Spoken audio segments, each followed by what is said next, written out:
नमस्कार, स्वागत है आपका पब्लिक इंडिया पर। मैं हूं नीलू व्यास। आप देख रहे हैं कि इतने दिनों से जो आंदोलन चल रहा था, वो आंदोलन खत्म हुआ या नहीं हुआ, अभी इसका आई थिंक जजमेंट अभी बाकी है कि वो खत्म हुआ या नहीं हुआ।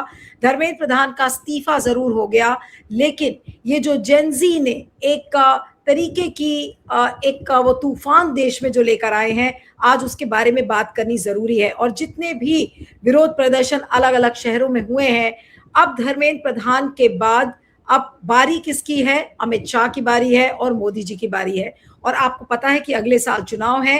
गोवा, उत्तराखंड, पंजाब, उत्तर प्रदेश जैसे मुख्य राज्यों में चुनाव है। क्या चुनाव प्रचार में जाने के लायक मोदी और शाह साहब बचे हैं? आज जिस तरीके से राहुल गांधी ने पत्र लिखकर ये पूछा है कि किसके कहने पर छात्रों पर गोली चलाई गई थी, किसके कहने पर, किसने निर्देश दिया था छात्रों के ऊपर पैलेट गन्स छोड़ने का, वो चिट्ठी मैंने सुबह कार्यक्रम किया था चौधरी पुष्पेन के साथ, आप सबने देखा होगा। बहुत कई हजारों लोग उसको कार्यक्रम को लाइव देख रहे थे। लेकिन अब सवाल मुख्य क्या है? अब सवाल ये है कि आखिर छात्र हो चाहे बाकी उनके अभिभावक हो या फिर देश की आम जनता हो, क्या वो मोदी और शाह की शक्ल देखना पसंद करेगी? वो अंधभक्त जिनके बच्चे सड़क पर थे, क्या वो अंधभक्त अब मोदी और शाह साहब के खिलाफ नहीं आ जाएंगे?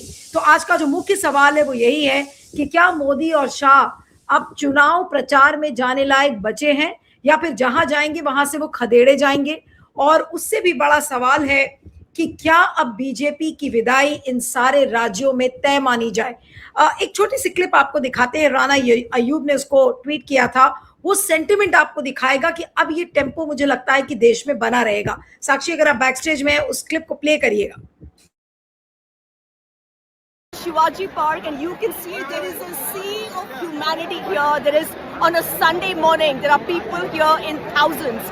And when I asked them, they are not happy with Dharmendra Pradhan's resignation only. They want complete accountability. They want a complete overhaul. People have posters of Gadkari, Nirmala Sitharaman, Amit Shah, Modi. Most importantly, people are angry that there is no accountability for the students who were brutalized at the Jantar Mantar protest in Delhi. I think this is just the beginning of something really big happening in the country. तो ये आपने देखा कि आज Sunday morning यानी कि रविवार सुबह मुंबई का जो शिवाजी पार्क है, ये वहां का नजारा वो लड़की आपको बता रही थी कि अब धर्मेंद्र प्रधान के इस्तीफे से लोग बहुत ज्यादा खुश नहीं है।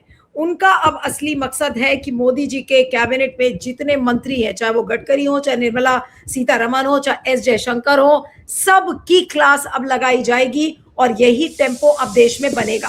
तो क्या मोदी और शाह साहब अब चुनाव प्रचार में जाने के लिए बिल्कुल बेकार हो चुके हैं? चुनाव प्रचार के लिए अब वो एक लाइबिलिटी बन चुके हैं?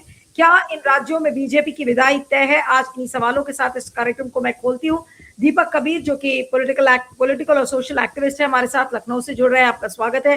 प्रबल प्रताप शाही कांग्रेस के प्रवक्ता हमारे साथ है, आपका स्वागत है। जगदीप सिंधु जी हैं, वरिष्ठ पत्रकार, पॉलिटिकल कमेंटेटर, आपका स्वागत है। नहीं, पार्लियामेंट सेशन आज राहुल गांधी की उनका जो पत्र है और कल भी जो उन्होंने कहा था वो यही कहा था कि अब हम इस पर बात करेंगे संसद में शाह का इस्तीफा मांगा जाएगा। मैं जगदीप जी के पास आ रही हूँ कि जगदीप जी, जितने राज्यों में चुनाव है, यूपी, गोवा, उत्तराखंड, पंजाब, इन सब राज्यों में हालत क्या लग रही है बीजेपी की? जो अभी छात्र आंदोलन हुआ है उसके बाद क्या आपको लग रहा है कि बीजेपी की विदाई अब तय मानी जाए इन सारे राज्यों से? नीलू, आज की परिस्थिति में ये कहा जा सकता है कि आने वाले 5 विधानसभा चुनाव जो है 5 राज्यों के, उनमें गोवा में मेरे पास खबर है कि जो अभी तक स्थितियां थी और वहां भी इस आंदोलन का बहुत गहरा प्रभाव पड़ा है और गोवा में करप्शन बहुत बड़ा मुद्दा था। और वहां मुझे लगता है कि जो खबरें वहां से आ रही हैं, गोवा में भारतीय जनता पार्टी को एक करारी हार का सामना करना पड़ेगा। जहां तक पंजाब का सवाल आता है, पंजाब में भारतीय जनता पार्टी अपने तरीके से पूरी प्रयास कर रही थी, लेकिन अब वर्तमान परिस्थितियों में पंजाब में भारतीय जनता पार्टी अपने कुछ ज्यादा करने के लायक बची नहीं है।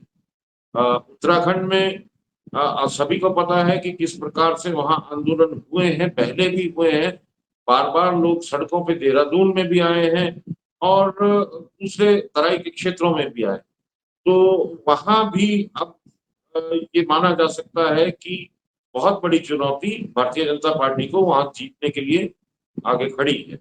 उत्तर प्रदेश की बात करें तो ये तय है कि जो मामला राम मंदिर के चंदे चोरी को लेके था, वो बहुत गहरे तक गांव और चौपाल तक जा पहुंचा है और उसका प्रभाव, उससे जो ठेस हिंदू विश्वास को लगी है, वो एक गहरी ठेस है जिसका परिणाम अब की बार उत्तर प्रदेश में स्पष्ट रूप से दिखाई देगा।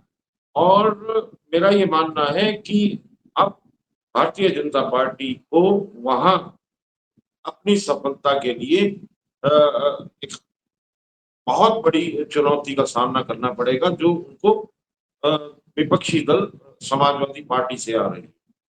उसके अलावा मणिपुर है, मणिपुर में जो हालात हैं सभी को मालूम है और लगता ये है कि मणिपुर में भी चुनाव अब की एक तरफा ही होगा।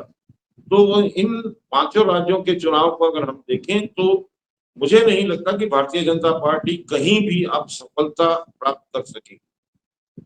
जैन जी ने वो जो तिलस्म का एक किला था उसको ढहा दिया है और अब सरोकार, समाधान और वास्तविकता की राजनीति को धरातल पे ला दिया।